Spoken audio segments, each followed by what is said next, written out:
자, 이제 이어서 공동저당을 볼 건데요. 자, 공동저당은 문제 바로 보면 됩니다. 문제 풀면서 설명드리겠습니다. 자, 공동저당. 자, 문제집 189페이지입니다.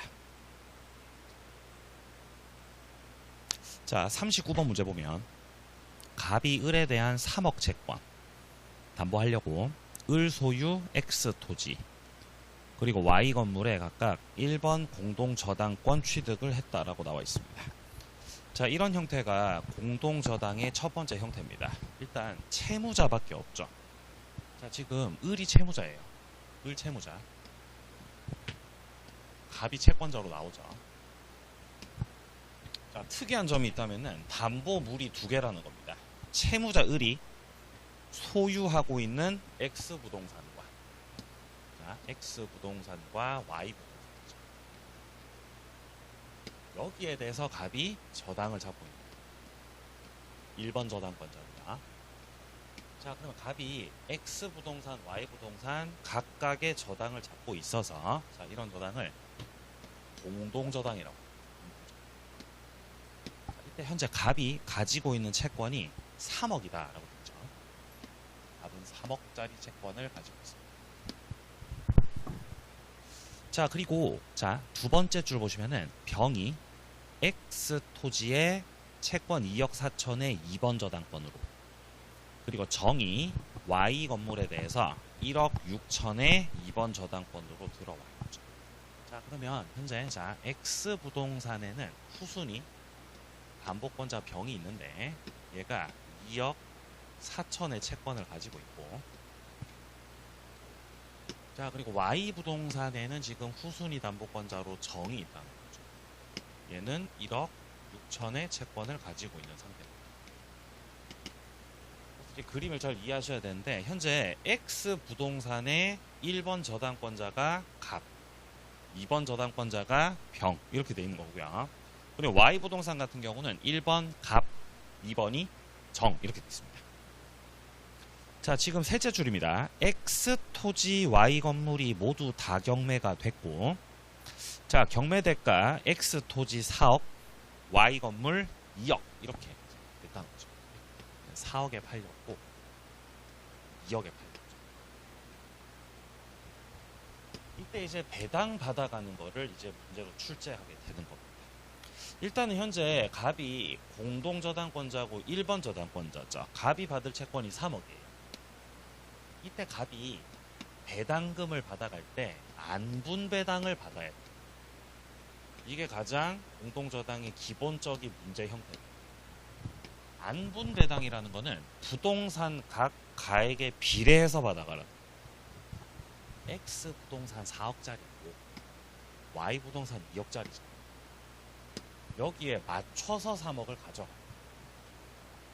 X에서 3억 다 빼가고 그러면 안 된다는 거예요. 그렇게 하면 문제 생긴다는 거예요. 여기서 돈 다 빼가면 그럼 얘가 이제 열받죠. 그죠? 여기서 다 빼가면 얘가 열받겠죠. 그러니까 잘 맞춰서 빼가라고. 맞춰서. 안 분배. 그죠? 이게 이제 N빵이죠. N빵. N빵 하라는 거죠. N빵. N빵 하세요. N빵. 그럼 결국 2대1로 가져가라는 거예요. 2대1로. 계산 되세요? 2대1로. 그럼 갑은 X 부동산에서 얼마 빼가야 돼요? 2억 빼가라. Y에서 1억 빼가라. 이거를 식으로 해보면 자, X 부동산에 관해서는 자, 부동산 전체가 얼마죠? 부동산 전체 6억이죠. 6억. 자, 부동산 전체가 6억이고 전체 중에서 X 부동산이 차지하는 비중이 4억. 이렇게 가져가라. 그러면 Y 부동산은 전체 6억 중에서 Y 부동산 2억짜리죠. 이렇게 가져가라. 이렇게 해서 갑이 총 가져갈 돈은 3억이기 때문에 여기다 갑의 채권액 3억을 곱해서 갑 부동산에서 얼마씩 가져갈지 그거를 결정해야 되는 문제입니다. 이게 공동저당 문제예요. 이렇게 풀어보면 결국에 여기서 얼마예요? 2억. 2억이죠?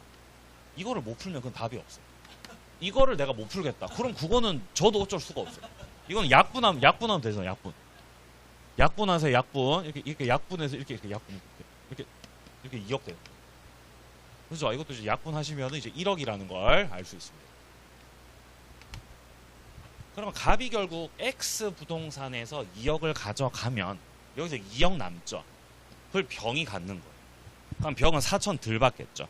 자, 이런 형태로가 됩니다. 그러면 결국 이 39번에서 물어보는 거는 자, 넷째 줄에 정이 결국 배당받아가는 금액을 묻고 있습니다.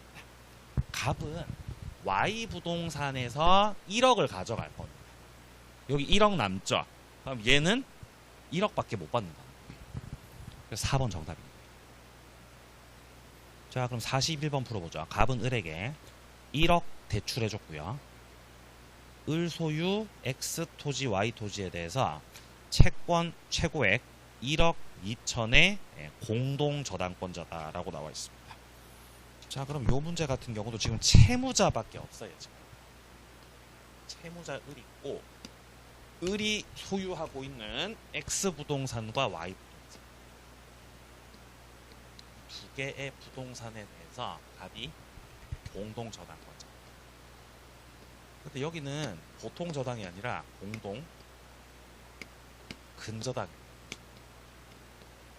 공동 근저당이다 보니까 여기에는 채권 최고액이 있겠죠. 자, 현재 갑의 채권 최고액이 얼마죠? 1억 2천입니다. 1억 2천. 자, 1억 2천. 최고액 1억 2천. 네. 자, 그리고 이제 두 번째 줄입니다. 갑은 자, 병이 신청한 X 토지 경매 절차에서 8천만 원을 받아납니다. 자, 아마도 X 부동산에는 다른 담보권자가 있었겠죠. 그래서 X 부동산에 갑이 1번 근저당권자, 병이 후순위 저당권자였다는 거죠. 근데 병이 이 X 부동산에다가 경매를 신청한 거예요. 그래서 매각대금 중 갑이 얼마를 받아갔다? 8천을 변제받아갔어요. 8천 변제받아갔고요. 자, 후에 세 번째 줄입니다. 정이 신청했던 경매 절차에서 Y 토지가 2억에 매각. Y 부동산에는 후순위 담보권자 정이 있었던 거죠. 정이 Y 부동산에다가 경매 신청했고 Y 부동산의 매각 대금이 지금 2억이 나왔다. 2억. 여기서도 이제 갑이 나름대로 받아가야 되겠죠. 자, 근데 지금 뒤에 문장 보시면은 자, 갑의 채권은 원리금 지연이자 포함해서 경매 신청 당시에는 갑의 채권액이 5천만 원이요. 갑이 받을 돈이 5천만 원이었고 매각대금 완납 시에는 5,500원. 이랬다는 거죠. 근데 지금 이 Y 부동산에 경매 신청 정의했죠. 정이 경매를 신청했던 당시 그땐 갑의 채권액이 5천, 매각대금 완납되는 시점에서는 5,500이라는 거죠. 그러면 근저당권의 채권이 확정되는 시점, 자기가 경매 신청 안 하고 딴 사람이 경매 신청한 거죠. 그럼 채권 확정 얼마로 되는 거예요? 요거죠. 그죠? 그래서 정답 몇 번? 4번으로 찍는 거예요. 사람들 4번으로. 그래서 틀렸다는 거예요. 이 문제 처음 출제됐을 때. 왜냐면 이제 갑의 채권 최고액이 1억 2천이다. 그래서 5,500 다 못 받는 거예요. 이 채권이 얼마로 확정되든지 간에 갑은 우선 변제 한도가 1억 2천이잖아요. X 부동산에서 8천 빼갔죠. 그럼 나머지 4천밖에 못 받는다는 거예요. 그래서 2번을 찍어야 된다. 최고액이 1억 2천이다. 그래서 이 문제에서 지금 뭐 경매 신청할 때는 5천, 매각대금 완납 시는 5,500 쏘길라고 이거 넣어놓은 거죠. 하지만 결국 핵심이 되는 건 첫째 줄에 채권 최고액이 1억 2천이었다. 였던 거죠. 그렇죠? 그래서 8천 빼갔으니까 4천 남았습니다. 2번이 정답이었던 문제였습니다. 자, 다음 페이지 와보세요. 자, 이제 이어서 43번 문제입니다. 자, 갑은 채무자 을 X 토지하고, 자, 그 다음에 제3자 병 Y 토지에 대해서 채권 5천만 원짜리 1번 공동저당권입니다. 이게 공동저당의 두 번째 유형인데요. 앞서 봤던 공동저당에서는 자, 이렇게 공동저당권자가 있고 부동산이 여러 개가 있거든요.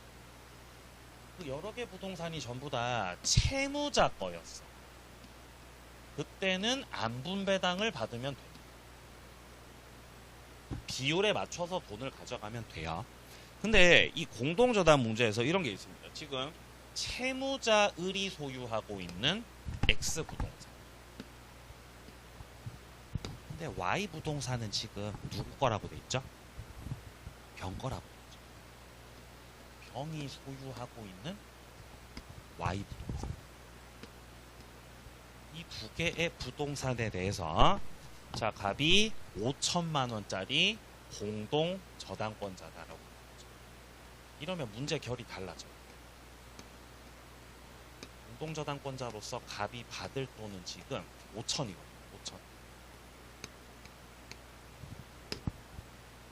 자, 이런 문제 같은 경우는 갑으로부터 지금 돈을 빌려간 건 누구예요? 누가 돈 빌려갔죠? 을이 돈 빌려갔죠. 채무자. 근데 X 부동산은 을게 맞는데 Y 부동산은 병 거죠. 이 병을 지금 제3자라고 해놨죠.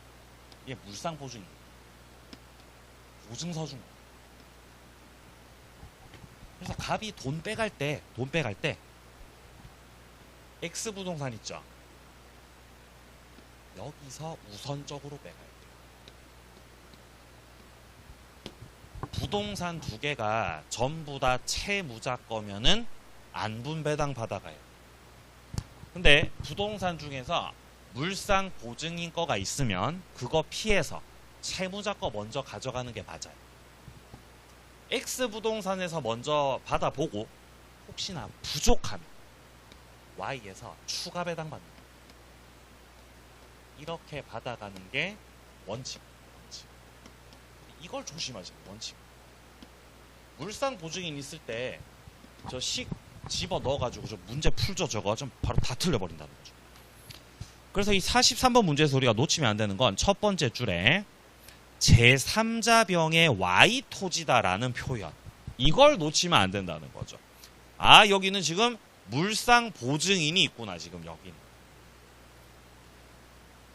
자, 둘째 줄 가보죠. 자, 정은 X 토지에 대해서 피담보 채권 2천만 원. 자, 여기 X 부동산에 피담보 채권 2천짜리 정이 지금 들어와 있고 후순위. 이렇게. 자, 그리고 이제 무가 병에 대해 가진 채권 3천만 원짜리.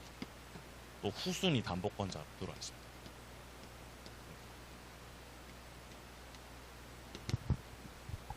그럼 여기서 이제 정상적으로 배당이 되려면 일단 1번 저당권자 갑이 X 부동산에서 우선적으로 상환을 받아야 돼요. 부족할 때 Y 부동산에서 돈을 가져가야 되고 이제 남아있는 돈은 이제 각각 받아갈 수 있는 그런 형태로가 되는 겁니다. 자, 근데 지금 셋째 줄입니다. Y 토지가 경매가 돼서 배당 금액 5천만 원이 나왔는데 갑이 이거를 다 가져가 버립니다. 5천에 팔렸거든요. 근데 갑이 기다려줘요. 돈 빼가요. 여기서 돈을 빼갔다는 거예요. 이렇게 가져가 버리면은 누가 열받아요? 누가 혈압 올라요? 얘가 혈압 올라요. 얘가 억울해요. 갑이 원칙대로면은 X에서 가져간 다음에 Y에서 가져갔어야 되죠. 근데 Y에서 먼저 가져가 버렸죠. 그럼 얘는 자기 권리를 침해당했다는 거죠. 그래서 갑이 X 부동산에 대해서는 우선 변제권 행사 안 했죠. 그걸 얘가 대위 행사. 갑을 대위해서 우선 변제권. 자, 그래서 지금 X 토지가 4천만 원에 배당이 됐다라고 되어 있죠. 플러스 4천짜리. 여기에 대해서 얘가 대위권 행사해서 돈을 가져갈 수 있다. 근데 갑이 5천을 다 빼가버렸기 때문에 5천을 다 빼가버렸기 때문에 거기에 대해서 이제 그 금액 한도에서 얘가 대위권 행사를 할 수 있는 상황이란 겁니다. 자, 만약에 이거를 원칙대로 갑이 배당받아 갔다면, 원칙대로 배당받아 갔다고 가정해보세요. 그럼 갑은, 자, 원칙대로. X 부동산에서 갑이 얼마 가져가야 돼요? 원칙대로면 4천 가져가야죠. 맞나요? Y에서 얼마 가져가야 되냐? 원칙대로면 1000 가져가야죠. 이게 원칙입니다, 이게. 근데 원칙대로 안 가져가고 5천 다 빼갔죠. 그럼 원래 같으면 여기 4천 남아 있었어야 되죠. 그 한도에서 얘가 대위권 행사할 수 있는 거예요. 결국 최종적으로는 원칙대로 가야 된다는 거죠. 근데 얘 채권액이 3천이죠. 근데 여기 남아있는 가치는 4천 남아있었죠. 그래서 이제 자기 채권 전액을 다 대위권 행사로 받아간다는 거죠. 네, 3천 다 받아갈 수 있습니다. 누가요? 정요? 정이 억울하다고요? 정 안 억울하죠. 정 안 억울하죠. 왜냐면 원칙대로면 X에 4천 받아가는 거잖아요. 어차피 정은 못 받아요. 어차피 못 받은 돈. 어차피. 정은 안 억울해요. 정은 안 억울해요. 갑이 만약에 여기서 X 부동산에서 먼저 다 빼갔어요. 그럼 정은 억울해, 안 억울해? 안 억울해요. 그게 원칙이라고요. X에서 먼저 배당 받는 게 원칙이라고요. 지금 X 부동산의 1번 저당권자 누구죠? 1번 저당권자가 갑이고 2번 저당권자가 정이죠. 정은 어차피 못 받을 운명이었어요. 네, 어차피 못 받을 운명이었습니다. 자, 그렇다면 이 경우는 3천만 원이 된다는 거죠. 3천. 자주 나오냐고요? 올해는 나올 것으로. 올해 나올 것으로 예상됩니다. 네. 작년에 안 나왔잖아요. 찍어달라고요? 3개 중에 찍으라고요? 그건 알 수 없어요. 알 수 없어요. 알 수 없어요. 자, 그래서 45번 갑니다. 45번.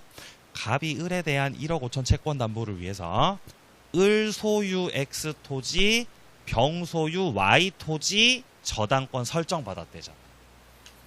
그럼 지금 누가 보이세요, 일단? 누가 보이죠? 제3자 있습니까? 제3자 있어요, 없어요? 그럼 지금 X 부동산하고 Y 부동산이 있잖아요, 지금 현재. 그죠? 그럼 지금 채무자가 누구예요? 을이 X 부동산 가지고 있고요. 자, 그리고 병이 Y 부동산 가지고 있습니다. 그리고 X 부동산과 Y 부동산에 대해서 이 갑이 공동 저당권자예요, 현재. 그럼 누가 채무자고 누가 물상 보증인지 봐야 돼요. 근데 첫째 줄 잘 보시면요, 갑은 을에 대한 1억 5천 채권이라고 돼 있잖아요. 을이 채무자라는 거예요. 돈을 빌려갔던 건 결국 을이라는 거죠. 근데 갑이 담보 잡고 있는 건 채무자 을의 X 토지와 병 소유 Y 토지니까 결국 반대로 병은 채무자 아니라는 거죠. 그래서 병이 물상 보증인. 물상 보증인이다. 물상 보증인이 있으니까 갑은 배당 받을 때 원칙적으로 어디서 먼저 받고 X에서 먼저 가져가고 부족하면 Y에서 가져가고 이렇게 해야 되는 상황입니다. 자, 그리고 현재 이 갑이 가지고 있는 채권은 1억 5천입니다. 1억 5천의 채권을 가지고 있다. 자, 후에 X 토지에는 정이, Y 토지에는 무가 각각 후순위 저당권자로 지금 들어와 있는 상황입니다.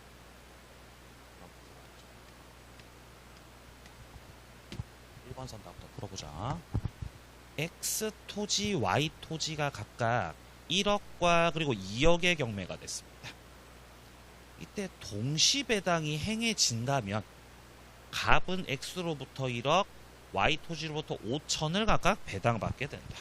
1번 선단은 일단 X 토지 얼마에?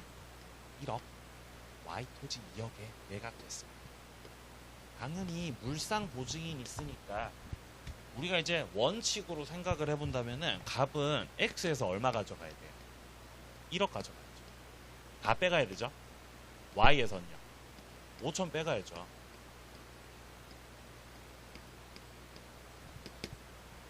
이게 맞는 거죠. 근데 1번 선단은 동시 배당이 행해지는 경우를 전제로 식 대입해서 한번 풀어봐봐 이 말인 거예요. 얘가 물보가 아니라는 전제에서 식 대입해서 풀어보라는 거예요. 풀어보세요. 그럼 값은 X에서 얼마 가져가야 돼요? X 부동산에 대해서는 결국 이제 이 분모 분자를 잘 넣으셔야 돼요. 부동산 전체가 얼마예요? 3억죠. X 얼마짜리? 1억짜리. 이거만큼을 가져가는 거죠. 값의 채권 1억 5천에 대해서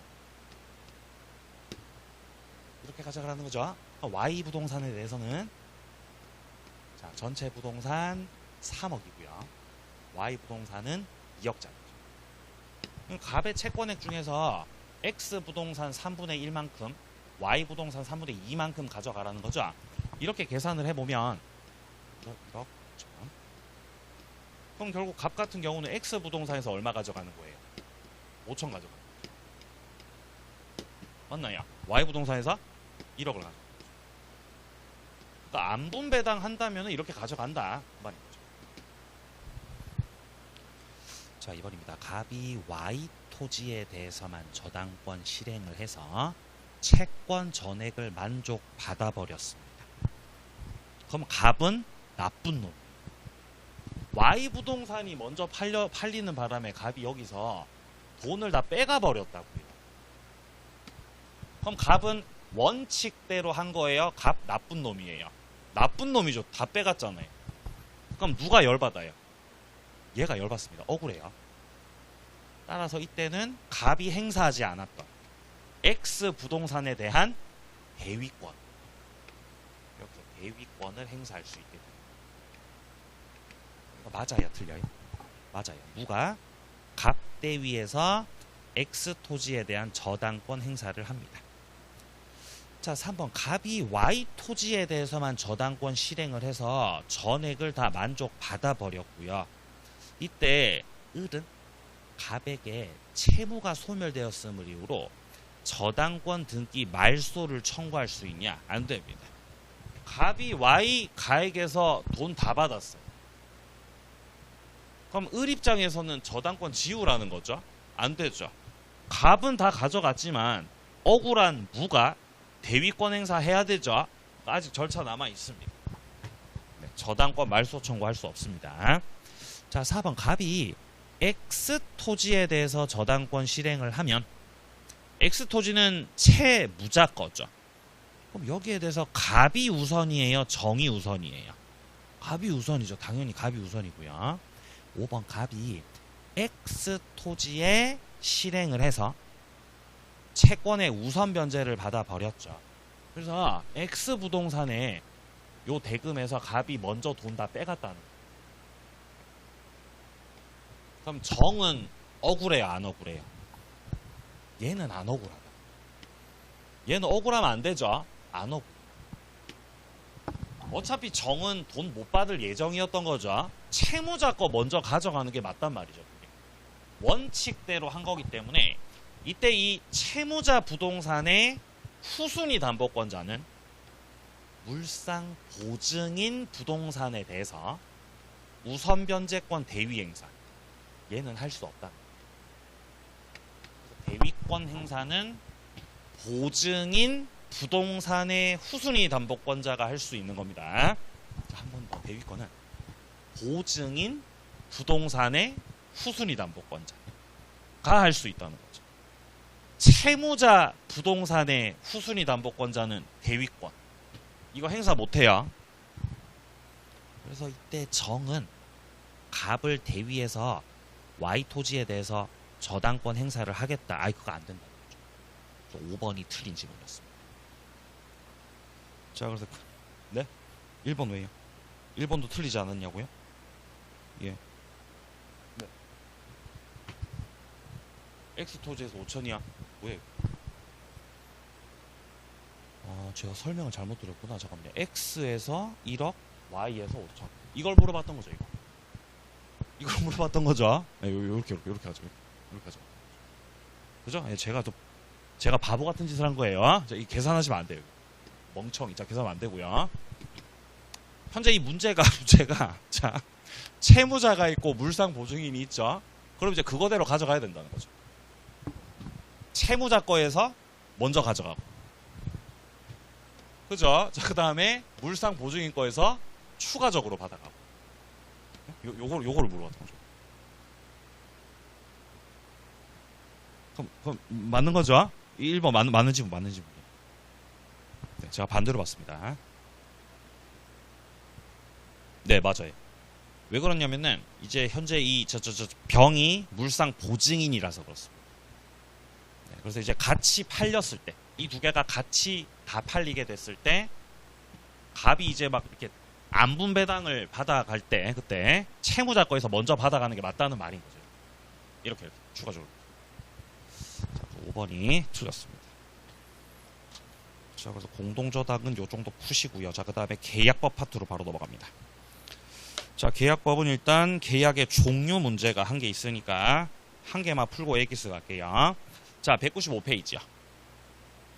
195 계약의 유형 문제입니다. 자, 매매 계약이 나오네요. 무상이다? 아니요. 매매는 유상이에요. 유상. 대가가 있죠. 자, 2번 도급 계약이 나오는데요. 도급 계약은 쌍무 계약이 맞습니다. 쌍무. 3번 증여는 낙성이다. 이게 정답이죠. 낙성 반대가 뭐였죠? 낙성 반대. 낙성은 합의만으로 성립하는 거고, 합의뿐만 아니라 추가적인 별도의 급부가 있어야 성립한다 라는 계약을 요물계약, 별도 급부가 있어야 성립하는 걸 요물계약. 요물계약은 두 개 있는데 외워야죠. 뭐랑 뭐가 요물계약이었죠? 맞아요. 계약금 계약. 계약금을 교부해야 성립합니다. 계약금 계약은 요물계약이고요. 한 개 더 있었죠? 현상광고. 현상광고도 요물계약에 해당됩니다. 우리 시험 범위에서 요물계약은 두 개밖에 없죠. 계약금 계약하고 현상광고밖에 없습니다. 자, 4번 계약금 계약은 낙성 아니요, 요물이고요. 자, 5번 임대차 계약은 편무 아니고 쌍무가 맞습니다. 쌍무. 자, 계약의 유형들을 엑기스에서 잠깐 보고 갑니다. 자, 이거는 84페이지에 나와요. 엑기스 84페이지. 자, 엑기스 84페이지 오셔가지고요. 계약의 종류들을 좀 보면, 자, 일단 먼저 첫 번째입니다. 매매 계약은 쌍무, 유상, 낙성, 불효식이다. 그쵸?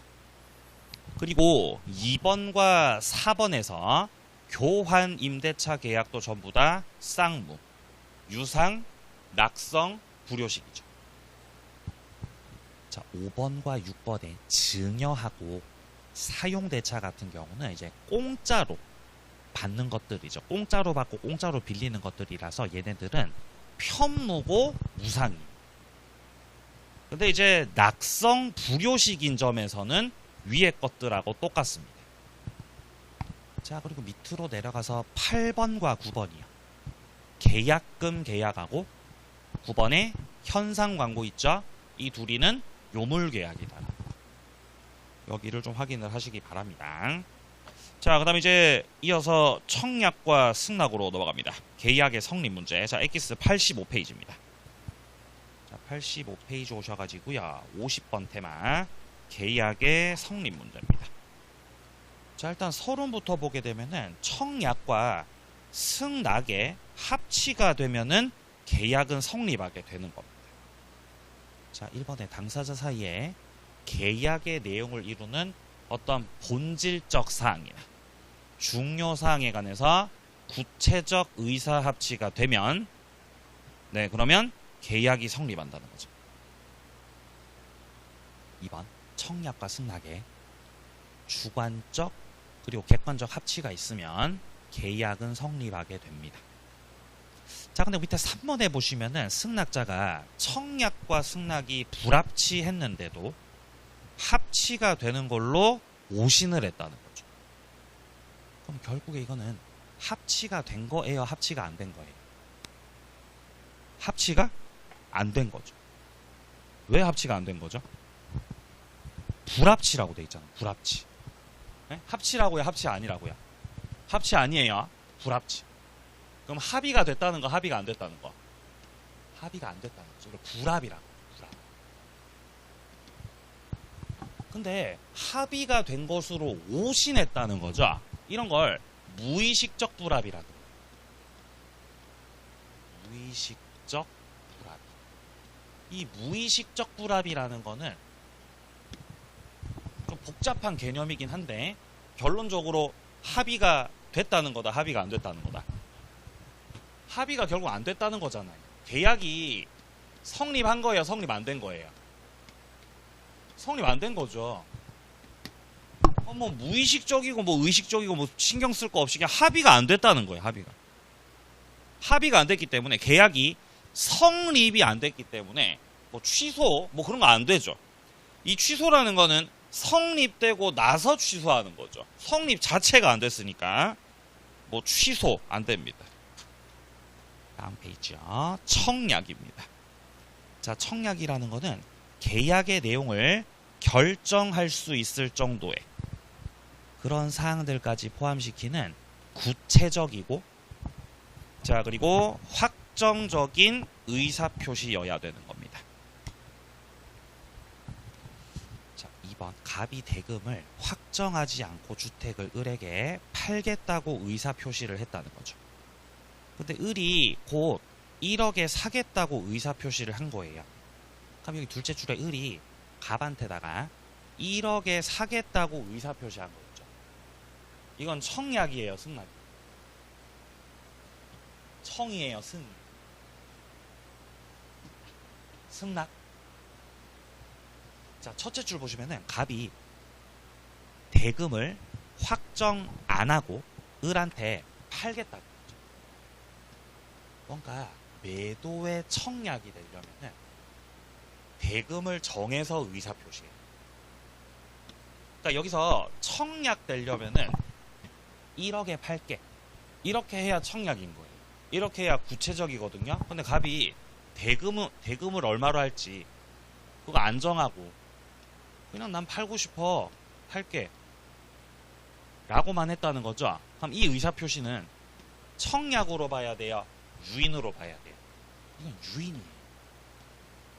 갑은 유인을 한 거고 여기에 대해서 을이 나는 1억에 사고 싶어. 1억에 살게.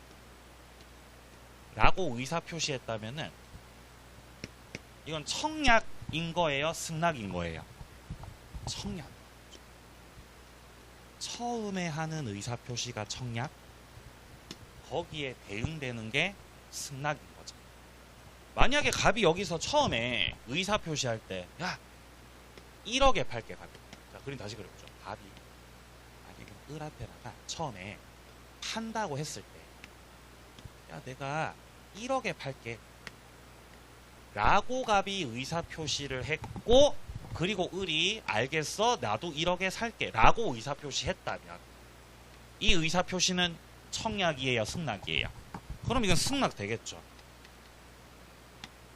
갑이 처음에 했던 의사표시가 청약으로 인정된다면 을이 거기에 대응해서 하는 의사표시도 승낙으로 인정받겠죠. 근데 여기 같은 경우는 갑이 유인을 했던 거기 때문에 청약이 아니었던 거기 때문에 을이 1억에 산다는 게 그냥 청약 돼버리는 거예요.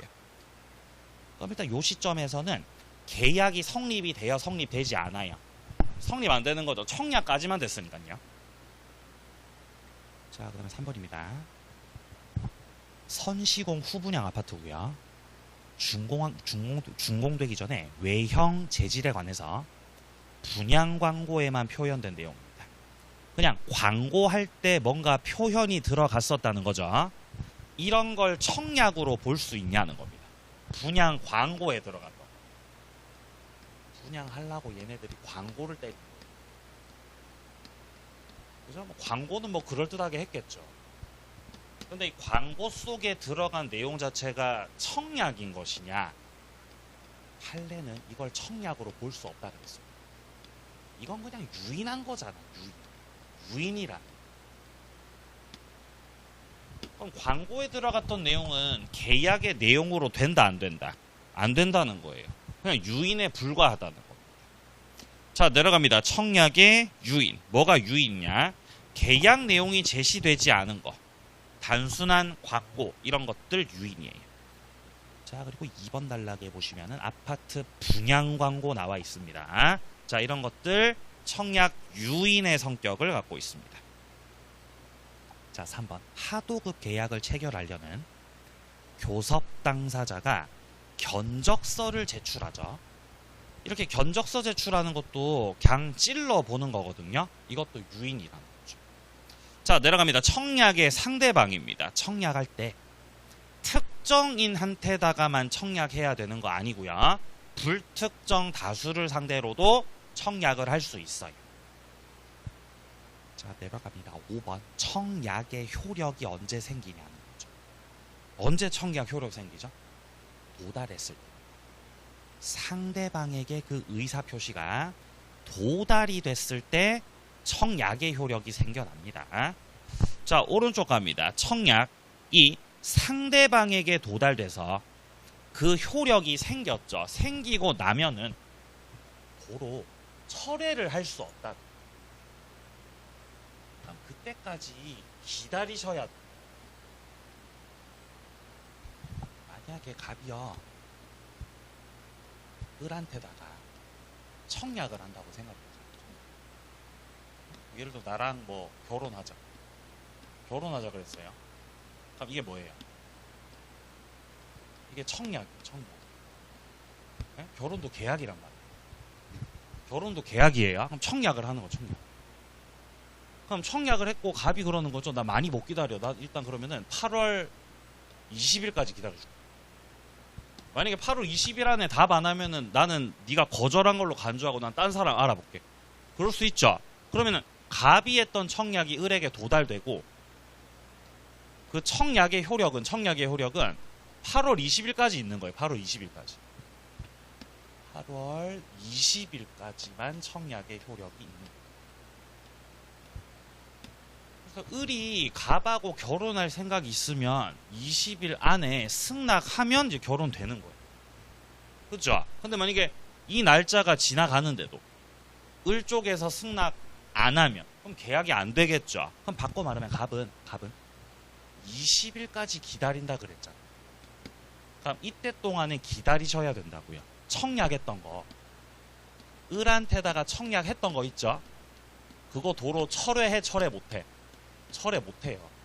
구속력이 있다는 거예요. 청약은 도달되고 나면 철회 못하는 거예요. 그러니까 갑이 다른 사람 알아보려면 20일 전에는 돼, 안 돼? 안 되고 이 이후에 하셔야 된다는 거죠. 철회하면 안 됩니다. 철회 못해. 자, 그렇고요. 자, 그 다음에 자 내려가서 청약자가 청약을 발송한 후에 사망했죠. 혹은 뭐 제한 능력자가 됐다. 그럼에도 그 효력은 상실되지 않죠. 영향을 미치지 않습니다. 자, 내려갑니다. 승낙 기간입니다. 청약자가 청약을 할 때 기간을 꼭 정해서 해야만 되는 건 아니에요. 자, 2번 승낙 기간을 정해서 지금 청약했죠.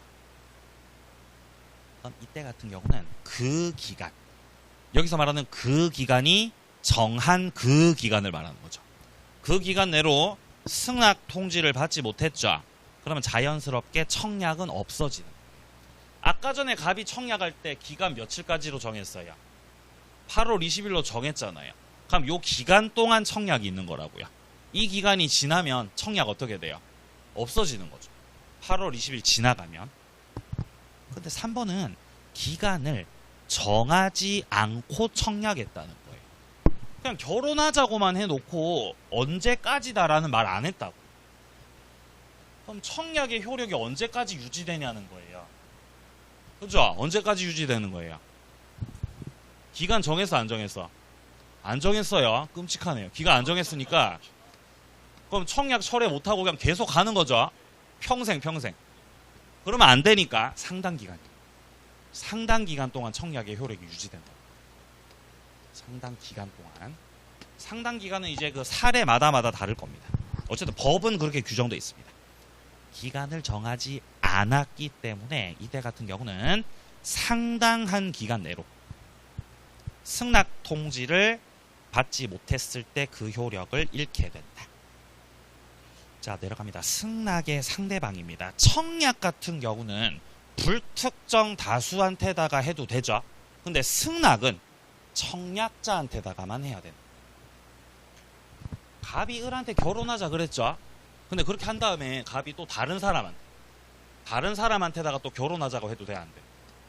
또 청약해도 되죠. 또 다른 사람한테 해도 돼요? 해도 돼요. 청약은 불특정 다수한테 할 수 있어요. 그러니까 여러 사람한테다가 청약을 날린다는 거죠. 아예 신문 광고 때려도 되죠. 신문 광고. 예? 나랑 결혼할 분. 예? 불특정 다수 상대로 해도 되죠. 근데 여기서 을이 그러면 승낙을 한다는 승낙. 여기에 대응해서 하는 승낙은 청약을 해온 그 사람한테 할 수밖에 없다는 거예요. 성질상. 그러니까 승낙을 불특정 다수한테다가 할 수는 없다는 겁니다. 자, 그래서 2번 단락 승낙은 청약자한테다가 하는 거고 불특정 다수 승낙은 허용될 수 없습니다. 자, 내려갑니다. 효력 발생 시점. 청약도 그렇고 승낙도 그렇고 둘 다 각각 도달했을 때입니다. 그 의사표시가 도달했을 때 효력이 생기는 거예요. 자, 근데 여기서 예외 규정이 있죠. 이 밑에 2번. 격지자 사이에서는 이 승낙, 이거는 도달주의를 취하지 않죠. 발신주의를 취하고 있습니다.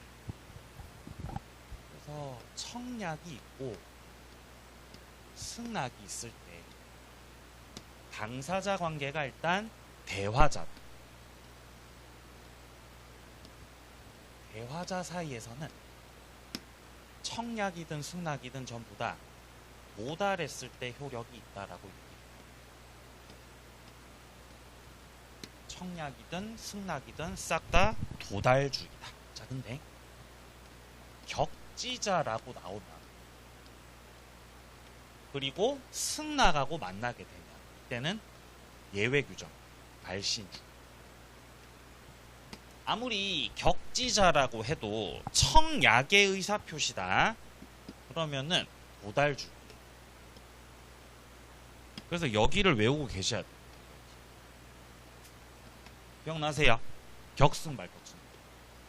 격지자 사이에서의 승낙 의사표시는 발신주의다. 격승.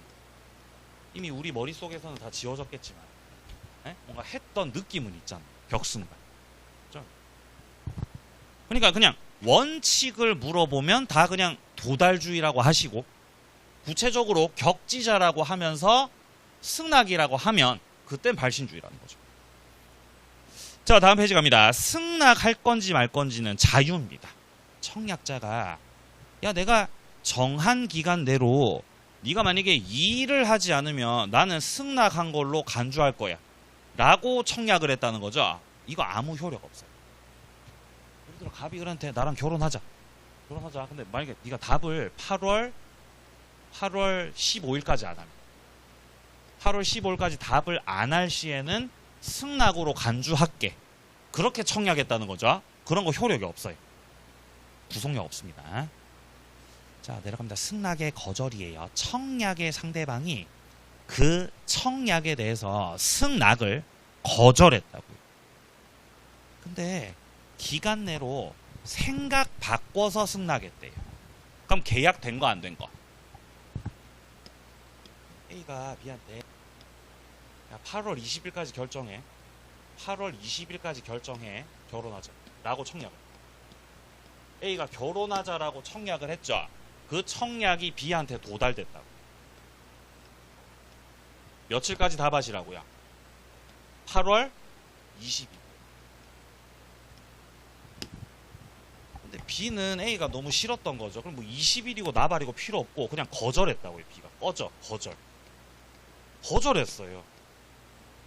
그러면 B가 A의 청약을 거절하는 순간 A가 했던 청약 있죠? 없어져요. 그 효력이 없어지게.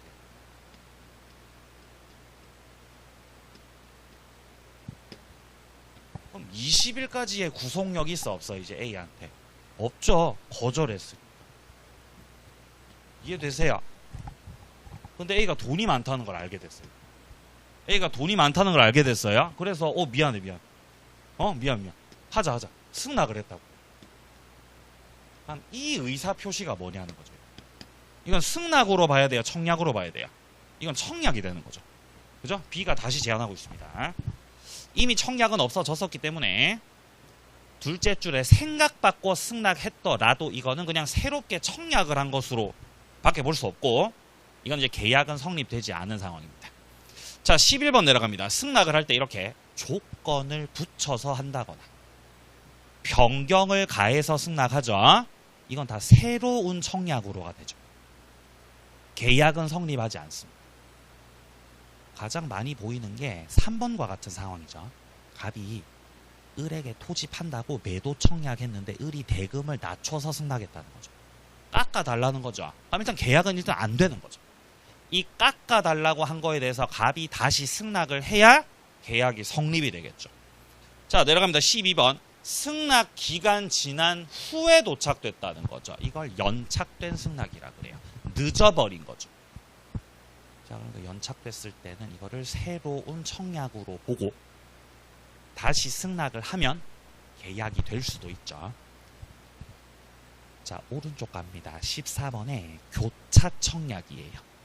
양 당사자의 두 개 청약이 교차하고 있는 걸 말하는 거죠. 자, 요때 계약이 성립되는 시점은 자, 동그라미 3번을 보세요. 당사자 사이에서 동일한 내용의 청약이 교차됐다는 거죠. 이때는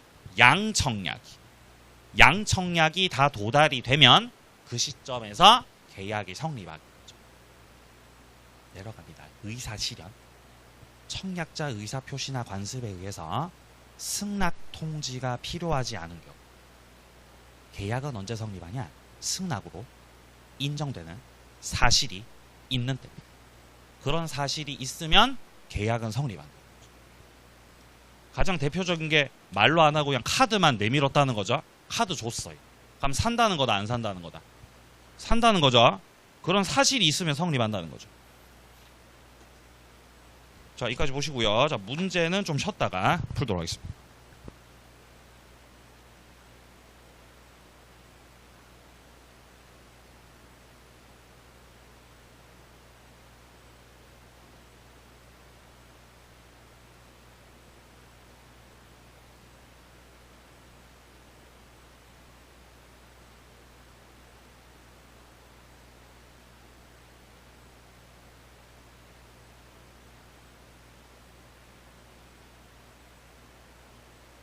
자, 청약과 승낙 문제 풀겠습니다.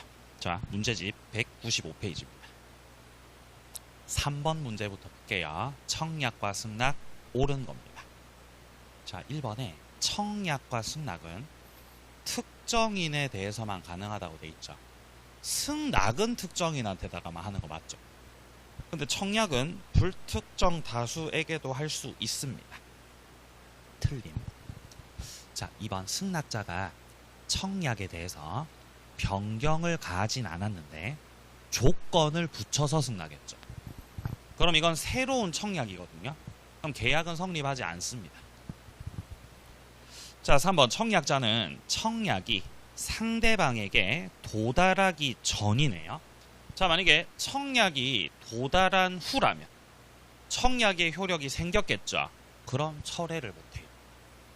그럼 철회 못해요. 근데 지금 도달 후라고요? 도달 전이라고요? 도달 전이기 때문에. 도달되기 전이기 때문에 이거는 임의로 철회를 하셔도 됩니다. 아직 효력이 안 생겼거든요.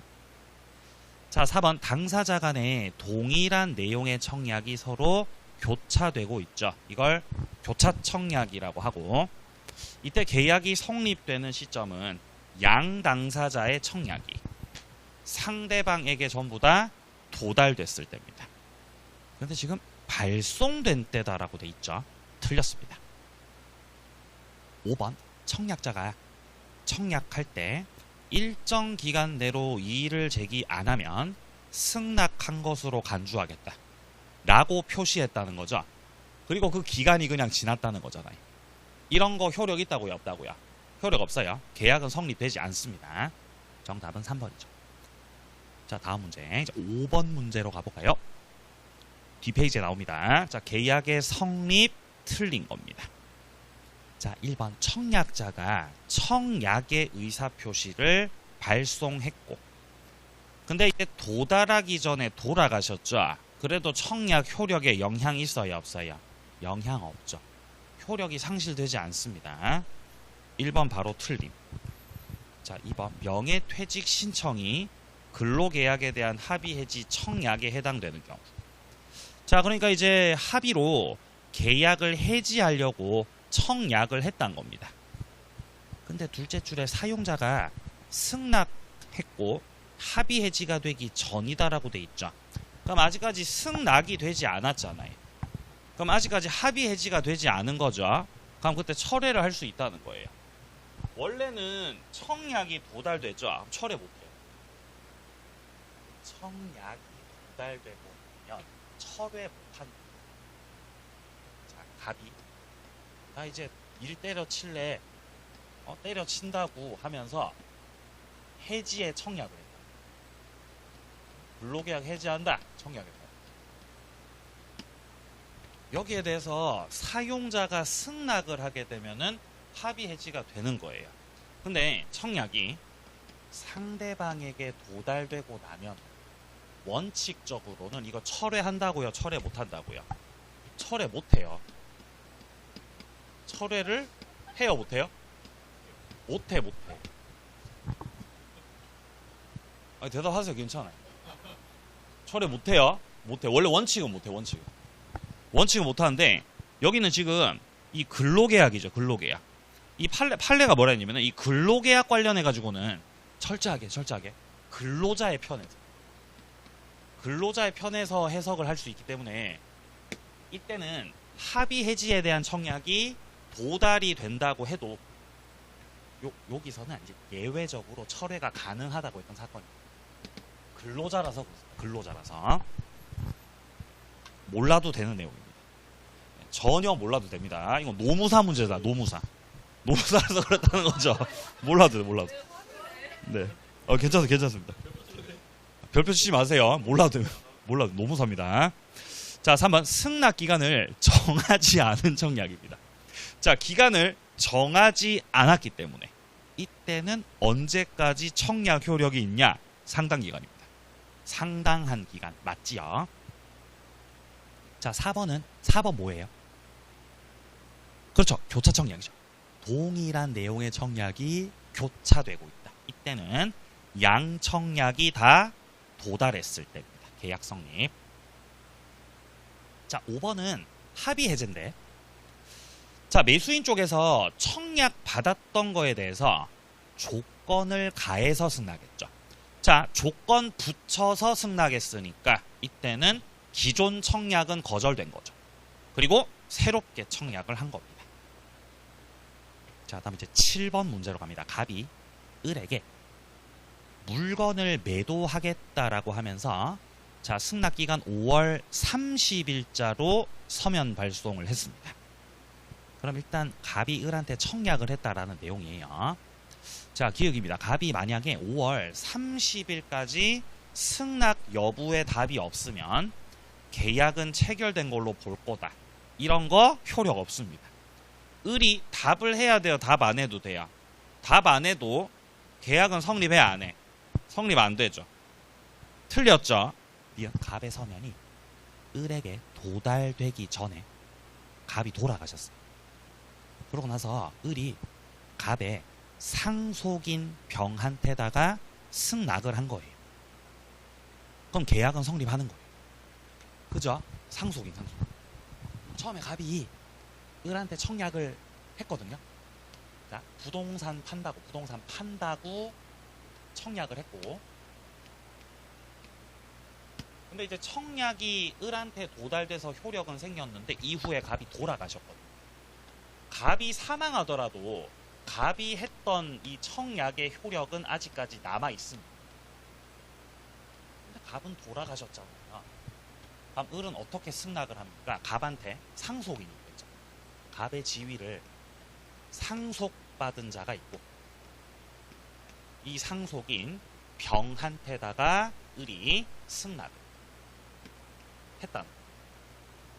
그럼 이제 갑의 지위를 그대로 받은 자한테다가 승낙을 하게 되면서 이렇게 계약을 성립시킬 수 있다는 겁니다. 자, 근데 지금 니은은 계약이 성립하지 않는다 그러니까 틀렸죠. 자, 디귿입니다. 을이 5월 20일자로 승낙 통지를 발송했는데 5월 31일자로 도달이 됐다는 겁니다. 이것도 연착이라고 하죠. 연착. 근데 이거는 보통 연착하고는 좀 달라요. 이런 걸 사고연착이에요. 사고연착. 자, 처음에 갑이 을한테다가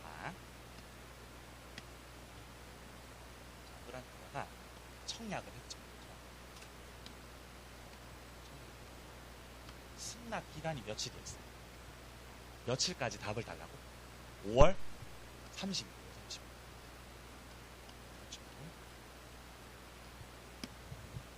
이건 우리 시험에 안 나오는 거 아니에요? 안 나오는 거 아니에요. 자, 5월 30일. 요때 이제 승낙 기간이 있어요. 그러면 계약이 되려면은 30일 안에 을이 갑한테다가 승낙을 해야 되는 거죠. 자, 이때 만약에 을이요. 자, 갑한테 승낙을 하는데, 을이 승낙을 발송했던 게 예를 들어서 뭐 5월 20일인데, 그 승낙이 저 갑에게 도달된 것이, 자, 도달된 것이 뭐 5월 뭐 한 23일. 이러면 기간 내로 을 승낙이 도달됐기 때문에 계약은 성립하겠죠. 네, 노란 색깔로 쓴 거. 자, 요때 같은 경우는 계약이 성립하겠죠. 근데 다만 그 효력이 생기는 시점, 승낙의 효력이 생기는 시점은 이 둘이가 격지자라는 걸 전제로, 두 사람이 격지자 관계라는 걸 전제로 을이 승낙을 한 거예요. 발신주의다, 도달주의다? 발신주의입니다. 그러면 성립되는 때가 언제냐? 그 효력은 5월 20일부터라는 거예요. 계약 체결일자가 5월 20일로 되는 거예요. 근데 조심할 점은 효력은 5월 20일에 있는 걸로가 되지만 이게 되려면은 기간 내 도달을 전제로 한다는 거예요. 근데 지금 이 우리 지문에서는 을이 발송했던 게 5월 20일이었는데 그게 저 갑에게 도달된 것이 5월 31일이라. 이러면 이거는 연착돼요.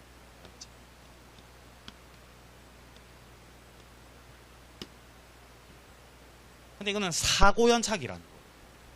만약에 을이요 5월 29일에 발송해서 5월 31일에 갑한테 도착됐다. 이것도 연착이죠. 근데 초록색깔 연착하고 하양색깔 연착하고 다르다는 거예요. 하양색깔 연착 같은 경우는 늦게 보냈으니까 늦게 도착된 거죠. 이런 연착은 그냥 연착이에요. 그냥 연착. 이러면은 계약은 성립되지 않는다라고 얘기를 합니다. 늦었다. 초록색깔 연착 같은 경우는 여유롭게 보냈는데 중간에 뭔가 우체국에 사고가 있었던 거죠.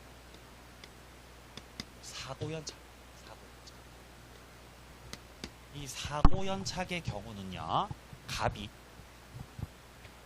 을한테다가 연착됐다고 통지해줘요. 연착이 됐어 라고 통지해줘야 되는 의무가 있어요. 갑이 을한테 승낙서 받은 게 며칠이죠?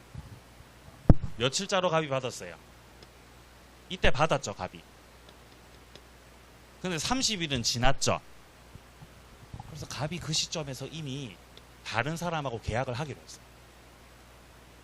근데 31일에 을의 승낙서가 왔네? 그죠? 근데 늦었잖아요. 그럼 그거 알려줘야 돼요. 그래야 을이 헛짓을 안 하겠죠. 그죠? 연착 통지 해줘야 됩니다. 그냥 연착일 때요? 사고 연착일 때요? 사고 연착일 때. 그래서 갑이 연착 통지를 하면 연착이 된 걸로 보고 연착이 되었다. 그러니까 계약은 성립하지 않는 거예요. 근데 갑이 31일자에 을의 승낙서를 받았어요. 근데 다른 사람하고 얘기된 게 없어. 그럼 뭐 하루쯤 늦은 거 별로 상관없죠. 그럼 갑은 연착 통지 안 하겠죠. 그러면 연착되지 않은 걸로, 연착 통지 안 하면 연착 안 된 걸로 되면서 그대로 계약 성립. 이게 사고 연착. 여기서 갑이 사고 연착에서 갑이 연착 통지 안에서 계약이 성립된다면 성립되는 날짜는 며칠자로 성립되는 거죠? 20일자죠. 그죠? 격지자 사이 승낙이라서 5월 20일자로 해서 결국 계약은 성립하게 되는 것이에요.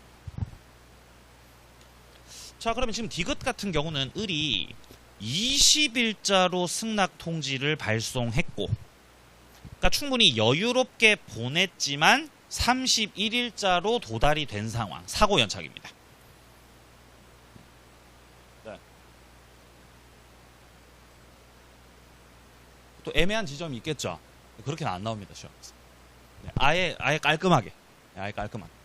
만약에 현실에서 이런 게 뭐 소송이 생긴다면은 이제 자기가 유리한 대로 최대한 주장하겠죠. 한쪽에서는 사고 연착이라 그럴 거고, 한쪽에서는 그냥 연착이라 그럴 거고. 판단은 판사가. 시험에서는 이제 깔끔하게, 안 애매하게. 이건 애매해, 안 애매해요? 안 애매하죠. 지금 11일 전에 보낸 거잖아요. 안 애매하죠. 사고 연착입니다. 근데 갑이 을한테다가 연착 통지를 안 하셨잖아요, 지금. 그럼 계약은 성립돼, 안 돼? 성립돼요. 20일자로 성립. 디귿이 옳습니다. 3번 정답. 자, 오케이. 다음 페이지입니다. 9번 문제입니다. 틀린 것은 청약은 상대방이 있는 의사표시. 맞아요. 근데 그 상대방은 특정돼 있어야 돼요? 특정이 안 돼 있어도 돼요? 안 돼 있어도 되죠? 그게 바로 불특정 다수입니다. 불특정 다수. 가능하다. 자, 2번 관습에 의해서 승낙 통지가 필요하지 않은 경우에 이 계약은 승낙 의사표시로 인정되는 어떤 사실이 있을 때, 그런 사실이 있을 때 성립이 됩니다. 자, 3번 청약이 상대방에게 발송되고 나서 도달하기 전에 청약자가 돌아가셨어요. 그거 청약에 영향 있어, 없어? 없죠. 그대로 청약 효력 있는 거죠. 돌아가셔도 상관없습니다. 자, 4번 승낙자가 승낙 기간을 도과한 후 승낙을 발송했어요. 근데 청약자가 연착 통지를 하지 않으셨어요. 그럼 연착되지 않은 걸로 본다라는 건데요. 지금 여기서 연착 통지를 하지 않아서 연착되지 않은 걸로가 되는 거는 사고 연착에서 그런 거죠. 사고 연착으로가 되려면 적어도 기간 내로 발송을 했었어야 되죠. 근데 사고 터져서 늦게 도착됐었어야 되는 거죠. 근데 여기 지문은 지금 승낙 발송이 언제라고요? 기간 도과 후라고요. 을 쪽에서 갑한테 승낙을 발송했던 게 예를 들어서 뭐 6월 1일 뭐 이따위였다는 거죠. 그러면 승낙 기간 후에 발송한 거잖아요. 그죠? 이건 뭐 사고 연착 그런 거 할 저기 상황이 전혀 못 되는 거죠. 그렇기 때문에 이 경우는 사고 연착 지문을 집어 넣으시면 안 된다는 겁니다. 그래서 요거는 틀린 지문으로 봐야 되겠습니다. 자, 5번 교차청약이고요. 격지자라고 나오는데요. 격지자라고 해도 이 교차청약의 경우는 양청약이 다 도달이 됐을 때 그 시점에서 계약은 성립합니다. 자, 이제 오른쪽 2절에 와보시면은 민법상의 불능이 나와 있습니다. 자, 민법상의 불능이라고 하면은 여러 가지 이제 개념들이 있는데, 자, 문제로 바로 들어가 볼까요? 뒤로 넘겨보세요. 11번 문제. 자, 11번 문제 와보시면은 갑이 2024년 2월 10일 자신이 소유하는 도자기네요, 도자기. 무슨 별리사에서 무슨 젠장, 도자기를 갖다가, 자, 1,000만원에 매도하기로 약정을 합니다.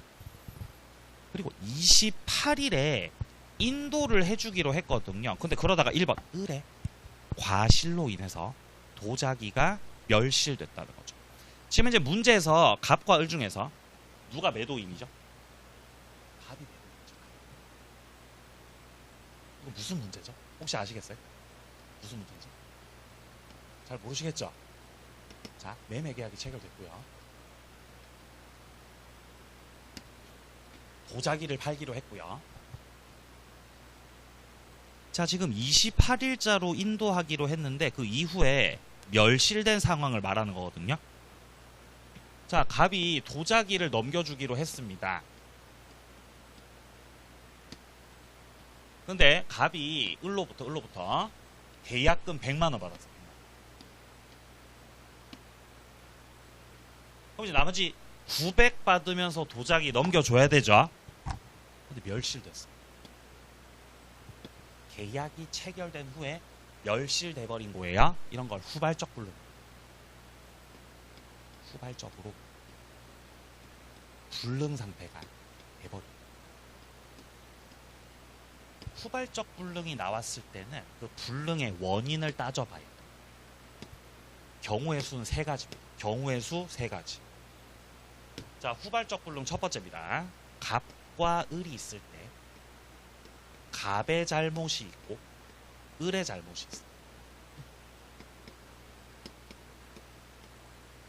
첫 번째 후발적 불능은 갑의 잘못도 없고 을의 잘못도 없다는 거예요. 그럼 이때는 뭐가 적용되냐? 채무자 위험부담이 적용됩니다. 그럼 갑은 여기서 갑도 을도 잘못 없으니까 을한테 잔금 달라고 청구할 수 있어요, 없어요? 없는 거예요. 오히려 계약금 100만원 받았던 거 있죠? 돌려줘야 되는 거예요. 만약에 갑에게는 잘못이 없는데 을이 도자기 잘못 건드려서 망가뜨린 거라면 을 잘못으로 도자기 망가져 버렸죠? 그러면 을은 도자기 값 줘야 돼, 안 줘도 돼? 줘야 돼요. 이러면은 잔금을 갑이 청구할 수 있죠. 이걸 채권자주의라고 그러죠. 자, 요거 액기스장 보고 가겠습니다. 자, 위험부담인데요. 자, 위험부담은 우리 액기스 교재 자 92페이지에 나옵니다. 92페이지. 순서가 조금 다릅니다. 제가 쓴 책이 아니어서. 문제집하고. 자, 92페이지. 자, 위험부담인데요. 자, 위험부담 사례 보시면 지금 갑과 을이 갑소유 건물에 대해서 매매 계약을 체결했는데 건물이 계약 체결 후 소유권 이전 인도 전에 소실됐다는 겁니다. 체결 후 불능됐으니까 일단 첫째 후발적 불능입니다. 자, 밑에 임의 규정입니다. 일단 계약법 규정들은 이렇게 대부분이 다 임의 규정들이죠. 자, 밑으로 내려갑니다. 채무자 위험부담주의다라고 되어 있죠. 여기서 채무자는요, 매도인을 말하는 거예요. 우리 민법에서는 채무자 위험부담주의를 원칙으로 합니다. 자, 밑에 6번 보세요. 갑과 을의 책임 없는 사유로 건물이 소실됐다. 그럼 이거 자체가 갑한테도 잘못 없고 을한테도 잘못이 없다는 거예요. 둘 다 잘못이 없죠. 그럼 결국 갑은 을한테다가 매매 대금 달라고 청구를 할 수가 없는 겁니다. 자, 다음 페이지 가보시면요. 건물이 태풍으로 멸실됐죠. 태풍으로 멸실된 것도 둘 다 잘못은 없거든요. 그러니까 갑은 대금 지급을 청구할 수 없는 거고요. 자, 다음 8번입니다. 갑과 을의 책임 없는 사유로 건물 소실됐죠. 역시 둘 다 잘못 없고, 이때 갑이 계약금 수령했던 거 있으면 그거 돌려줘야 되죠. 그러니까 을은 그거를 돌려달라고 반환을 청구할 수 있다는 겁니다. 자, 근데 9번입니다. 건물이 태풍으로 멸실됐죠. 이때 갑은 역시 이미 받았던 그 계약금 반환을 해줘야 됩니다. 자, 그럼 내려가서 밑에 채권자 위험부담주의를 보죠. 자, 을의 과실로 건물이 소실돼 버린 거죠.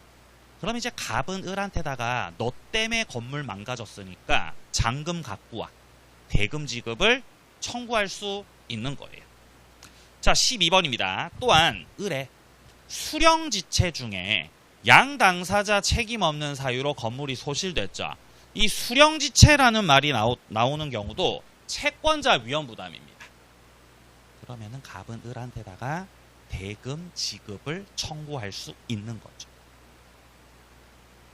자, 13번입니다. 수령지체 나왔고요.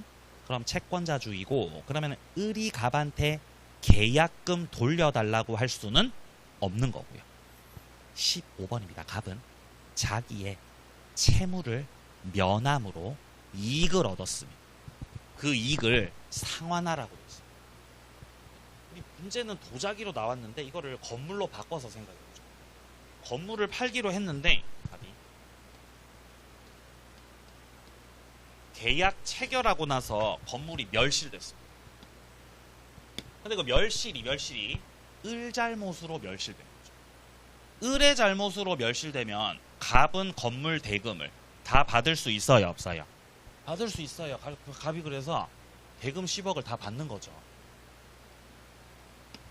근데 건물은 넘겨줘야 돼, 건물 안 넘겨도 돼? 안 넘겨도 되죠. 그죠? 불능됐어요. 건물을 안 넘겨도 되죠. 자신의 갑이 채무를 면한 거죠. 채무를 면함. 그 채무를 면함으로 갑이 얻는 이익이 있어요. 예를 들어서 정상적으로 건물을 넘겨주는 상황이었다면 양도세를 내야 되죠. 양도세. 근데 지금은 채권자 위험부담에서 돈은 돈대로 다 받고 양도세 내어 양도세 굳었어요. 양도세가 굳은 거죠. 굳었죠. 그러면 갑이 얻은 이득이란 말이에요. 이득. 이 이득은 주라는 거예요. 이 이득은 상환해 주라는 거예요. 굳었잖아.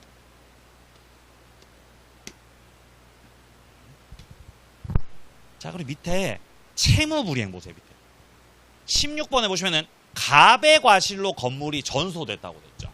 후발적 불능에서 갑의 잘못으로 인해서 멸실이 된 거면은 이건 단순 계약 위반이 됩니다. 이러면 채무불이행이 되면서 이때 같은 경우는 을이 야, 너 왜 건물 넘긴다고 해놓고 관리 못해서 망가뜨렸어? 계약을 해제할 수 있습니다. 채무불이행 계약 해제, 추가적인 손해배상을 청구할 수 있습니다.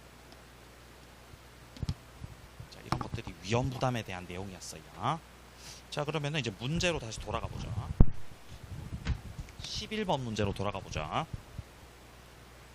자, 문제 다시 볼게요. 갑이 자기 소유 특정 도자기 1,000만 원에 매도하기로 약정을 하면서 자, 28일자로 을에게 인도해주기로 했던 겁니다. 자, 설명으로 틀린 거 1번. 을의 과실로 도자기가 멸실됐죠. 그럼 이건 채무자주의예요, 채권자주의예요? 채권자 위험부담주의죠. 그럼 갑은 도자기 안 넘겨도 되죠. 1,000만 원은 받을 수 있겠죠. 그래서 갑이 도자기 이전 의무를 면하게 되면서 뭔가 얻은 이득이 있다는 거예요. 원래 도자기 넘겨줄 때 뭐 등록세 같은 거 내야 되죠. 네, 그런 거 내야 되죠. 근데 그 이득이 없다는 거죠. 그 이득이 있다는 거죠. 안 내도 되니까, 세금 안 내도 되니까 굳었죠. 도자기 등록세 내야 됩니까? 모르겠어요. 있다고 가정하고 굳었다고 굳었으니까 그거 이득을 상환하시라는 거죠. 근데 지금 보시면 그 이득을 상환할 필요가 없다 그러잖아요. 상환할 필요가 있습니다. 1번 바로 틀렸습니다. 2번 지진으로 멸실됐죠. 이러면 둘 다 잘못 없죠. 채무자주의. 그럼 갑은 을에게 대금을 달라고 청구할 수가 없어요. 자, 3번 을이 계약 체결 당시 갑에게 매매 대금을 지급했는데 그러다가 지진으로 멸실돼 버린 상황입니다. 자, 그런 경우에 자, 을은 갑한테다가 그거 돌려달라고 부당이득 반환 청구 할 수 있어요, 없어요? 할 수 있죠. 계약금 혹은 중도금 받았던 것들 돌려달라는 거죠. 자, 4번입니다. 을의 과실로 도자기 멸실됐어요. 채권자주의, 채무자주의. 채권자주의죠. 을의 잘못으로 멸실됐습니다. 이러면 채권자주의. 그럼 갑이 도자기 대금 달라고 청구할 수 있다, 없다? 있다는 거죠. 5번도 똑같습니다. 수령지체. 이것도 채권자주의입니다. 그렇다면 갑은 을에게 매매 대금의 지급을 청구할 수 있습니다. 자, 위험부담 문제 한 개 더 볼게요. 자, 위험부담 문제 한 개 더 어디 있냐면은 한 장 뒤에 있어요. 19번 문제. 자, 한 장 넘겨서 19번 문제로 오시고요.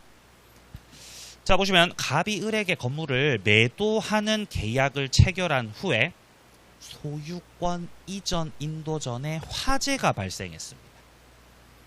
그럼 일단 화재가 발생해서 건물이 전소된 시점이 계약 체결 후잖아요.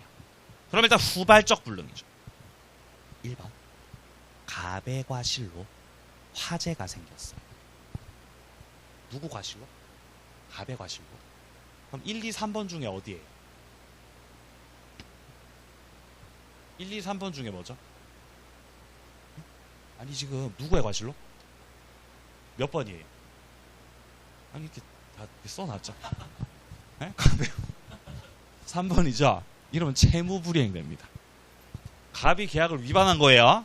그럼 여기에 대해서 을은 계약을 해지할 수 있습니다. 해제 손배 청구. 맞는 말이고요. 자, 2번 양당사자의 책임 없는 사유로 화재가 생겼다. 뭐 자연재해 같은 거죠. 몇 번이에요? 1번입니다. 채무자주의죠.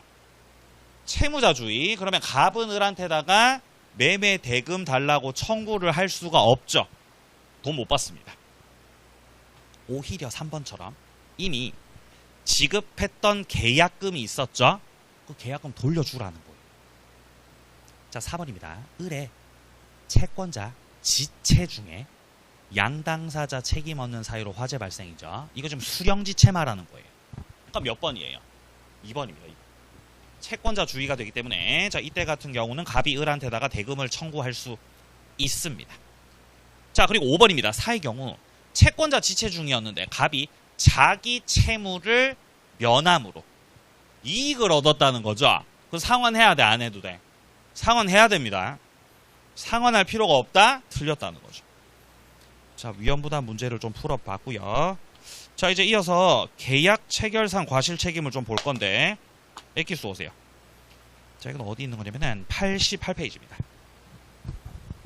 자, 엑기스 88페이지 계약 체결상 과실 책임이라는 게 방금 설명드렸던 건 후발적 불능입니다. 후발적. 지금 설명드릴 거는 원시적 불능. 아까 설명드린 이 위험부담하고 채무불이행 있죠. 얘네들은 그냥 기본적인 법리 자체가 이 후발적 불능입니다. 체결 후불능. 체결 후불능이었어요. 근데 여기서 나오는 계약 체결상의 과실 책임 있죠. 얘는 원시적 불능입니다. 갑이 공장을 팔기로 했어요. 을은 공장을 사기로 했죠. 자, 공장을 10억에 매수하기. 그렇게 계약을 했어요. 그럼 일단 매매가 성립된 거죠. 계약 성립. 이제 을이 대금을 들고 갑한테 갔더니 알고 봤더니 공장이 멸실상. 근데 그 시점을 따져보니까 계약 체결하기 전부터 멸실이었던 거예요. 계약서 쓰기 전부터. 그럼 이거는 원시적 불능이거든요. 원시적이면서도 전부가 다 불능이라는 거죠. 이렇게 원시적 전부 불능일 때는 그 계약은 유효해요, 무효해요? 무효. 계약이 무효니까 을은 10억 줘야 돼, 안 줘도 돼? 안 줘도 되죠. 값도 공장 넘길 수 없는 상황이죠. 그럼 어떻게 하면 되죠? 그냥 헤어지면 돼요. 그냥 다시는 안 보면 돼요. 계약 무효죠. 그냥 안 보면 안 보면 무효. 그럼 갑한테 가서 뭐 따질 거 있어, 없어? 따질 거 없죠.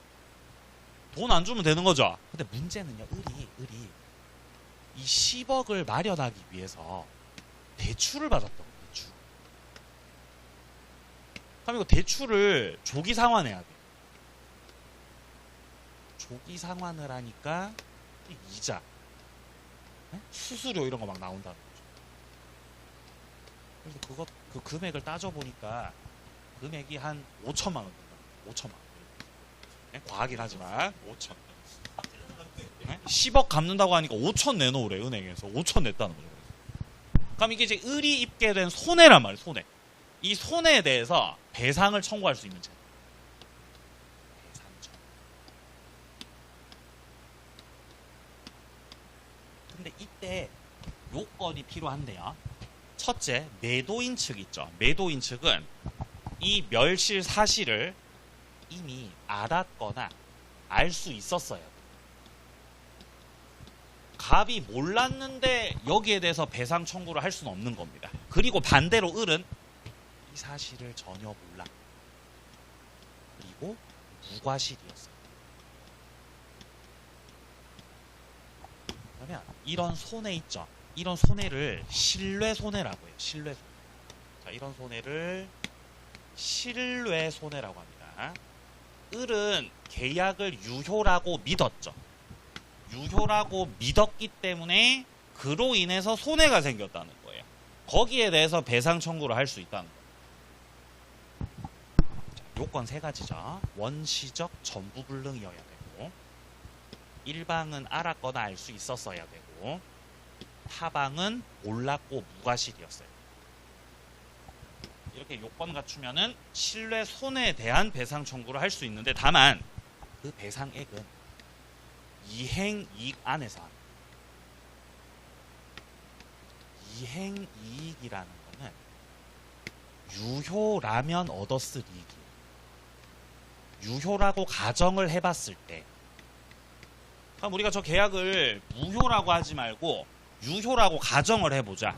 그렇다면 과연 얼마나 이득을 얻었을까? 유효라면 얻었을 이익. 상황을 보니까 을이 이 계약이 유효였다면 10억에 사서 공장 손 좀 본 다음에 병한테 팔라고 했어요. 병한테 팔라고 했어요. 10억에다가 1,000만 원 붙여서. 그럼 계약이 유효라면 얻었을 이익이 얼마예요? 1,000만 원 이익을 얻을 수 있었잖아. 그죠? 아니면 그 시세 차익을 보니까 시세 차익이 뭐 한 3천 정도 돼. 3천. 예를 들어서. 그럼 유효라면 얻었을 이익이 3천밖에 안 되는 거죠. 3천밖에. 그럼 아무리 네 신뢰 손해가 5천이라도 배상 청구할 수 있는 건 3천밖에 안 된다는 거예요. 그 안에서 하시라는 거죠. 안에서. 자, 일단 첫째입니다. 계약의 성립을 전제로 한다는 거예요. 자, 계약이 의사 불합치로 성립되지 않았다라고 되어 있죠. 이때 같은 경우는 셋째 줄 계약 체결상 과실 책임 그거 안 됩니다. 계약 체결상 과실책임 제도는 계약의 성립을 전제로 해요. 체결은 됐다는 전제. 물론 그게 무효긴 했지만 계약 체결은 됐어 안 됐어? 체결은 된 겁니다. 체결은. 근데 이 1번 같은 경우는 체결 자체가 됐어 안 됐어? 그게 안 됐어요. 그럼 계약 체결상 과실책임 안 된다는 거죠. 자, 내려갑니다. 2번. 우리 민법에서는 원시적 전부 불능의 경우에서 계약 체결상 과실책임의 내용을 규정하고 있습니다. 3번도 마찬가지죠. 토지 계약 체결되기 전에, 지금 체결 후에요, 체결 전이에요? 체결 전이죠. 전에 토지가 전부 다 수용됐잖아요. 체결되기 전이니까 원시적 불능이고, 토지 전부가 수용됐으니까 전부 불능이죠. 이때 계약 체결상 과실책임이 인정됩니다.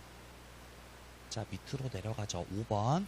계약 체결상의 과실책임은 원시적 불능을 알지 못한 데 대해서 상대방의 선의와 무과실을 요한다. 여기서 상대방이 을을 말하는 거예요. 상대방 을에 선의 무과실 있어야 성립되는 거다. 자, 내려갑니다. 신뢰손해입니다. 계약 체결 전에 목적물 전부 멸실된 사실을 알지 못했고, 그로 인해서 손해를 입은 계약 당사자입니다. 여기서 이 손해를 입은 계약 당사자가 을인 거죠. 을. 을은 계약 체결 당시에 그 사실을 안 상대방. 안 상대방은 누구예요? 갑이겠죠. 갑을 상대로 해서 계약 체결상 과실책임을 물을 수 있는데, 자, 밑에 7번입니다.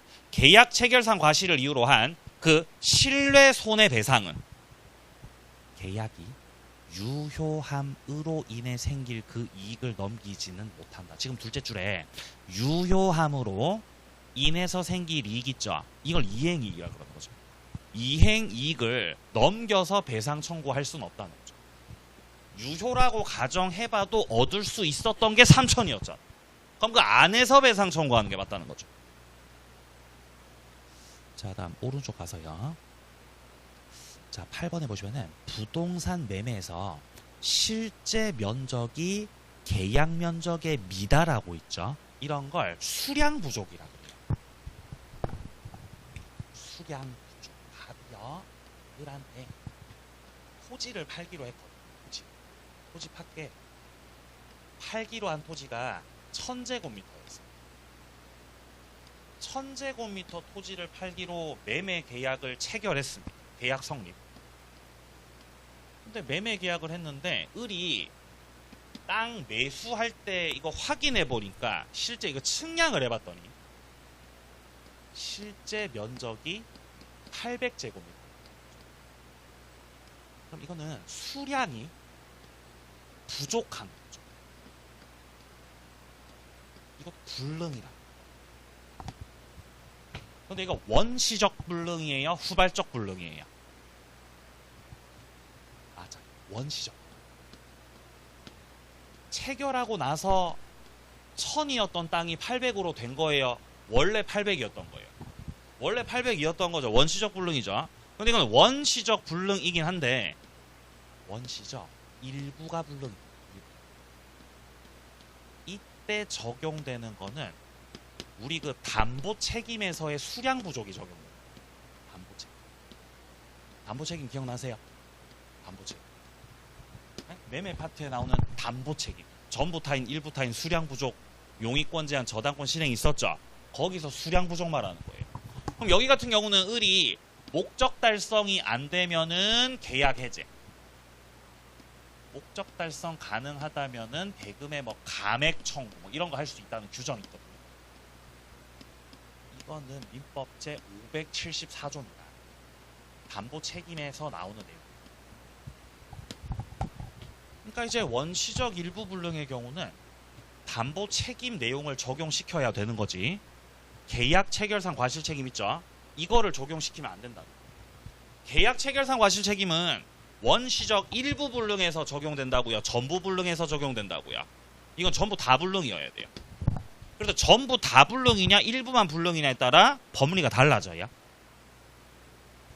자, 그렇기 때문에 여기서는 그 미달 부분이 원시적 불능이니까 계약 체결상 과실 책임을 묻겠다. 아이, 그건 안 된다는 거죠. 그건 안 된다.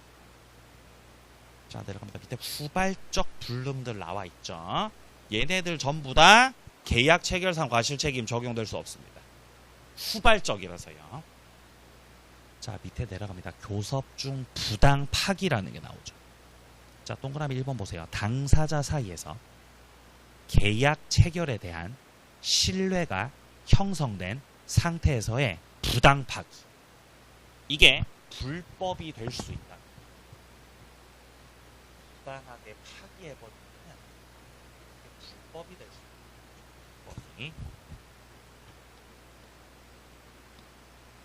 자, 갑 쪽에서 을한테 공사 의뢰를 한 거예요. 공사해주세요.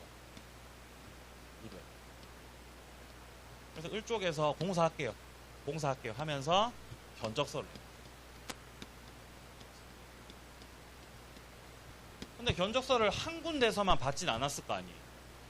그죠? 여기서도 견적서 받고 저기서도 견적서 받고 견적서를 받으셨겠죠. 이렇게. 그럼 견적서 받았으니까 뭐 꼭 계약을 해야만 되는 건 아니잖아. 선택은 갑이 최종적으로 하면 되는 거죠. 근데 문제는 갑이 을한테 선생님 계약이 될 것 같아요. 네? 우리 상사가 허락해서 될 것 같아. 그럼 계약이 된 거예요? 된 건 아니에요? 된 거, 계약이 성립한 건 아니죠. 아직까지 성립된 건 아닌데 될 것 같다고 하면서 준비를 하라 그랬어. 을한테 준비를 하라 그랬어요. 그래서 을이 준비를 한 거죠. 준비를. 이행의 준비를 하고 있었는데 갑이 갑자기 을 연락 안 받고 이 나쁜 놈 다른 업체하고 계약을 해버렸다. 이렇게 되면 을은 배신감 느끼겠죠. 이게 교섭 중 부당 파기됐다는 거예요. 갑이 부당하게 교섭 단계에서 파기를 해버렸다. 근데 갑이 을하고 꼭 계약을 해야 되는 건 아니지만 될 것처럼 해놓고 파기한 거잖아요. 이게 불법이 될 수 있다. 이때는 저 갑의 불법을 원인으로 해서 을은 그 손해배상을 청구할 수 있다라는 내용. 근데 여기서의 이 배상이 배상 액수가 신뢰 손해배상이라고. 신뢰.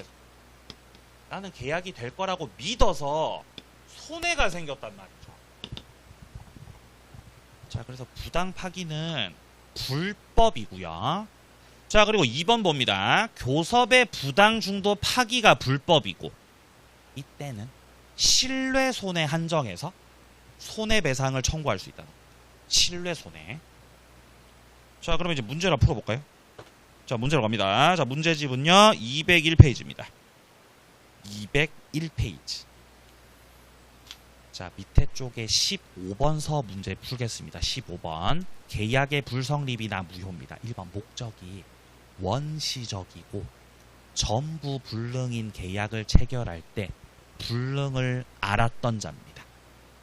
이 자는 선의 무과실의 상대방이 유효를 믿었음으로 인해 받은 그 손해를 배상해야 된다는 거죠.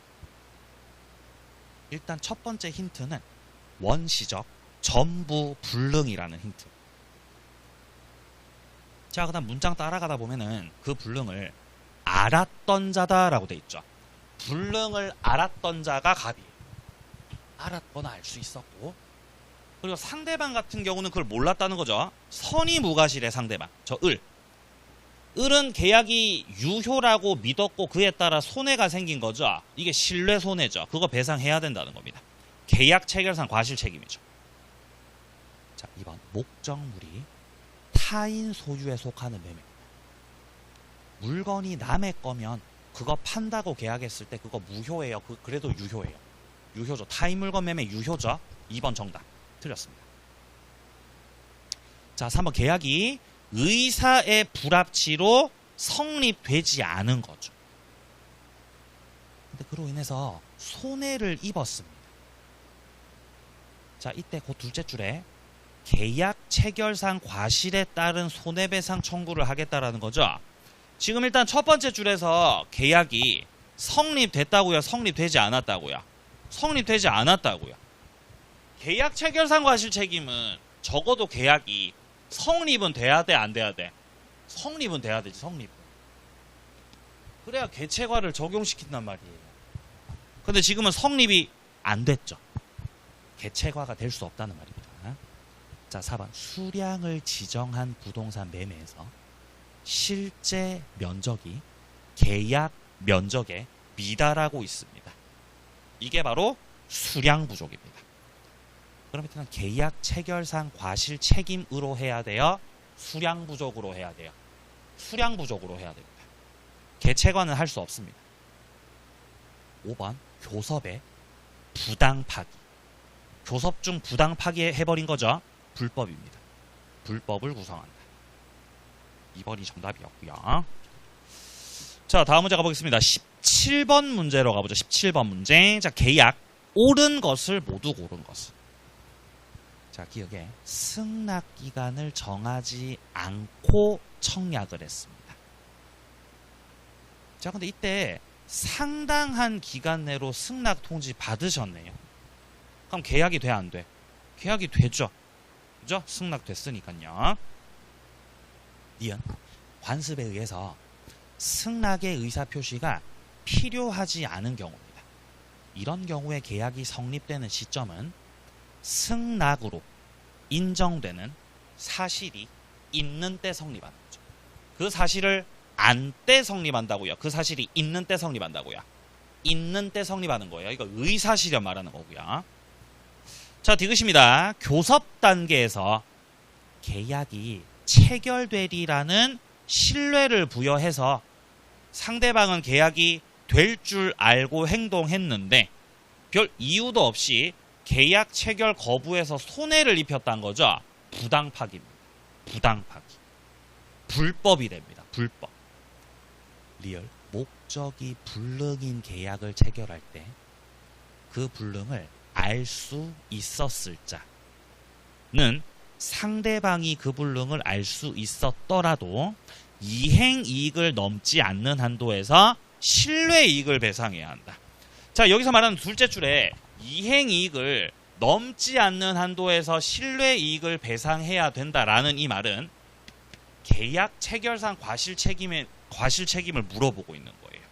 근데 계약 체결상 과실 책임이 적용되려면은 원시적 전부 불능이면서 일방은 악의 혹은 과실, 상대방은 선의 그리고 무과실이어야 되잖아요. 근데 지금 첫 번째 줄 잘 보세요. 첫 번째 줄. 그 불능을 알 수 있었을 자. 이게 갑이죠. 자, 이때 상대방. 이 상대방 같은 경우는 불능을 알 수 있었어야 돼요? 선의 무과실이어야 돼요? 상대방은 선의 무과실이어야 된단 말이에요. 근데 지금 여기 지문은 상대방이 알 수 있었어요. 상대방에게 과실이 있었던 겁니다. 그럼 이건 요건을 갖추지 못한 거예요. 그럼 계약 체결상 과실 책임 안 되는 거예요. 그럼 뭐 신뢰 이익을 배상해야 돼? 아니, 안 해도 됩니다.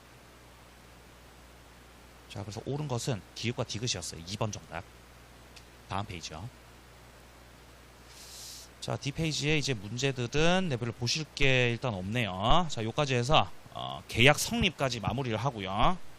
3절서부터 205페이지 동시행 항변, 여기서부터는 다음 주에 또 이어서 해 나가도록 하겠습니다. 늦은 시간에 고생 많으셨고요. 다음 주에도 건강한 모습으로 만나겠습니다. 수고하셨습니다.